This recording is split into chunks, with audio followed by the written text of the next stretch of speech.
केतन के कत्ल की क्या सबसे बड़ी गवाही है ये?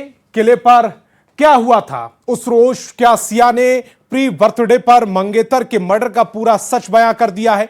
फिर से उसी मौत के किले पर सिया पहुंची, सिया का बॉयफ्रेंड चेतन पहुंचा। फिर से खूनी खेल की पूरी कहानी फ्रेम टू फ्रेम सामने आई है। केतन अग्रवाल हत्याकांड में अब जांच उस मोड़ पर पहुंच गई है जहां पुलिस सच और साजिश के हर धागे को जोड़ने की कोशिश कर रही है। लोहगढ़ फोर्ट पर आरोपी सिया और चेतन को ले जाकर क्राइम सीन रिक्रिएट किया गया है। देखिए सनसनीखेज खुलासा, सिया की जुबानी, सुनिए केतन के कत्ल की कहानी।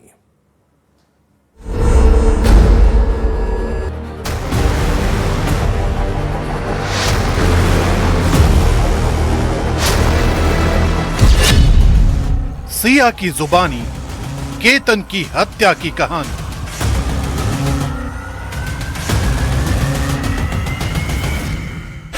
जांच एजेंसियों के सामने सबसे बड़े सबूत।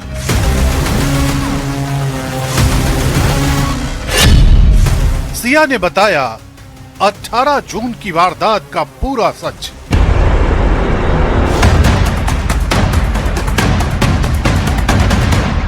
लोहगढ़ फोर्ट वही जगह जहां केतन अग्रवाल की जिंदगी का आखिरी अध्याय लिखा गया।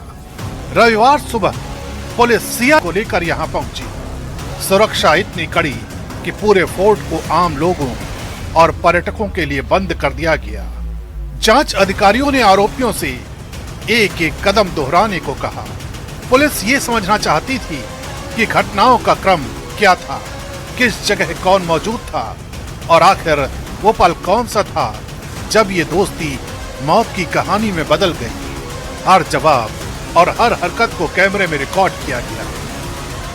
लोहगढ़ किले के नीचे खड़ा हूँ, जिस जगह पर जो है सिया और उसके साथ में जो उसका सहकारी जो चेतन था, इन दोनों ने केतन को मौत के घाट उतारा था। करीब 350 से 400 फीट की गहराई में जो केतन है उसको इसी पहाड़ की चोटियों से जो है नीचे धकेल दिया गया था। आज इस घटना की सारी तफ्तीश करने के लिए लोनावला पुलिस ने सिया को यहाँ पर लाया था और पुलिस ने इस घटना का जो पूरा सीन है वो रिक्रिएट किया। किस तरह से ये घटना हुई है, उस घटना की पूरी तफ्तीश अब पुलिस कर रही है। अब ये भी बात सामने निकल कर आगे आई है कि सिया जो है वो अपने जूते की लेस जो है वो बांधने के लिए नीचे बैठेगी, तब उसके साथ में आया हुआ जो चेतन है वो केतन को ऊपर से धक्का मारकर नीचे गिरा देगा। इसी बात को जो है अब सिया ने जो है पुलिस के सामने कबूला है। क्राइम सीन रिक्रिएशन किसी भी हत्या की जांच का बेहद महत्वपूर्ण हिस्सा माना जाता है। पुलिस के मुताबिक सिया ने घटनाक्रम को विस्तार से बताया और उसी आधार पर पूरे सीन को दोबारा बनाया गया। जांच टीम ये मिलान कर रही है कि आरोपियों के बयान, तकनीकी सबूत और घटना स्थल की परिस्थितियां आपस में मेल खाती हैं या नहीं। पुलिस के लिए यह प्रक्रिया इसलिए भी अहम है क्योंकि इसी से कई अनसुलझे सवालों के जवाब निकल सकते हैं, खासकर ये कि हत्या प्री प्लान थी या मौके पर लिया गया कोई फैसला। इस बीच जांच सिर्फ घटना स्थल तक सीमित नहीं है। केतन के दादा ने बड़ा आरोप लगाते हुए कहा है कि इस साजिश में 4 से 5 लोग शामिल हो सकते हैं। उनका दावा है कि सिया पर दबाव डालकर पूरी योजना को अंजाम दिया गया।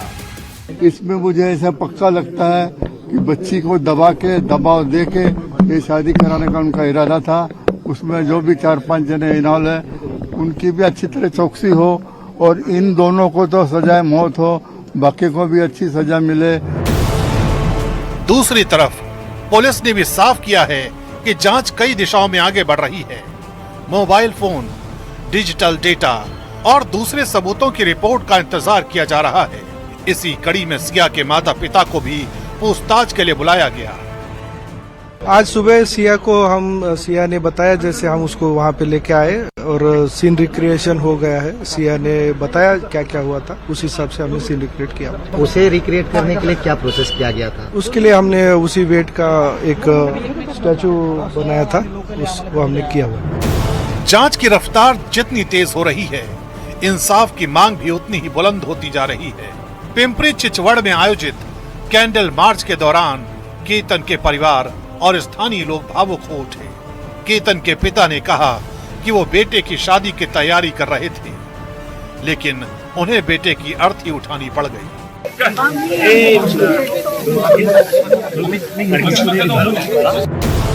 मां ने भी दोषियों को फांसी की सजा देने की मांग दोहराई। परिवार का कहना है कि जब तक मामले के हर आरोपी को सजा नहीं मिलती, तब तक उनकी लड़ाई जारी रहेगी। जस्टिस चाहिए वो केतन के लिए बस, और सिया को फांसी की सजा लेनी है। नहीं, सिया को, आज मैं भी माँ हूँ, सिया की भी माँ है, लेकिन मुझे सिया के लिए आज फांसी ही चाहिए और मेरे केतन के लिए जस्टिस चाहिए। लोहगढ़ फोर्ट पर हुआ क्राइम सीन रिक्रिएशन शायद इस हत्याकांड की सबसे अहम कड़ी साबित हो सकता है। पुलिस अब हर बयान, हर सबूत और हर संदिग्ध कनेक्शन को जोड़कर सच तक पहुंचने की कोशिश कर रही है। सवाल सिर्फ इतना नहीं कि केतन की हत्या कैसे हुई, बल्कि ये भी है कि क्या इस साजिश में सिर्फ 2 लोग शामिल थे या कहानी में कुछ और चेहरे भी छिपे हैं। जांच जारी है और केतन का परिवार इंसाफ का इंतजार कर रहा है।